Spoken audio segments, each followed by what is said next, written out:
নমস্কাৰ সকলোকে, কি খবৰ আপোনালোকৰ? আজি মই ঘৰৰ পৰা আৰম্ভ কৰিছোঁ ভিডিঅ'টো। আৰু আজি ৰাতিপুৱা কামখিনি হৈ গ'ল। এতিয়া মই আৰু বহিছোঁ অকণমান। এটা কথা কওঁ বুলি আহিছোঁ মই আচলতে।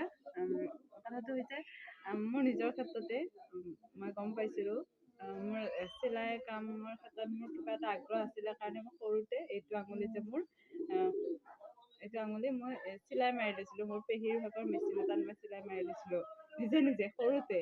তাৰপিছত মই ভবাই নাছিলোঁ যে মই চিলাই কাম কেতিয়াবা কৰি খাম জীৱনটোত। কিন্তু এতিয়া মোৰ এইটোৱে হৈছে চিলাই কাম নকৰিলেও নহয়।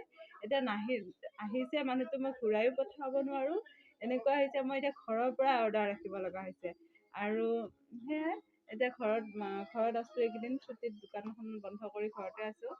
এতিয়া মই দোকানখনলৈকে যাবই লাগিব। তাকে মই চিন্তা কৰি বহি আছোঁ যে কামটো ৰাখিম নে নাৰাখিম। এতিয়া মানুহজন আহিবই, এতিয়া অলপ আগত ফোন কৰিছে মই ঘৰৰ পৰা ওলালে তোমাক ফোন কৰিম, তুমি তেতিয়া আহিবা। ত' মই সেনেকে হ'লেও কাম চম্ভালিব লগা হৈছে। আপোনালোকৰ আশীৰ্বাদ আৰু মৰম বিচাৰিছোঁ। আগলৈকে আগুৱাই যাবৰ কাৰণে আশীৰ্বাদ কৰিব আৰু কামটো এনেকে যাতে মই চলাই লৈ যাব পাৰোঁ। সেয়াই আৰু ভবা নাছিলোঁ কেতিয়াও মই যে চিলাই কৰি খাম, কেতিয়াবা জীৱনত মই কাম কৰিব পাৰিম এনেকে। একো মোৰ ওপৰত নিজৰে কনফিডেঞ্চ নাছিলে মই যে কিবা এটা কৰি খাব পাৰিম। ভগৱানে দিছে, ভালে কৰিছে। এটলিষ্ট বহুতে কথা শুনিছোঁ মানুহৰ পৰা, কিন্তু আজি ভালো লাগিছে।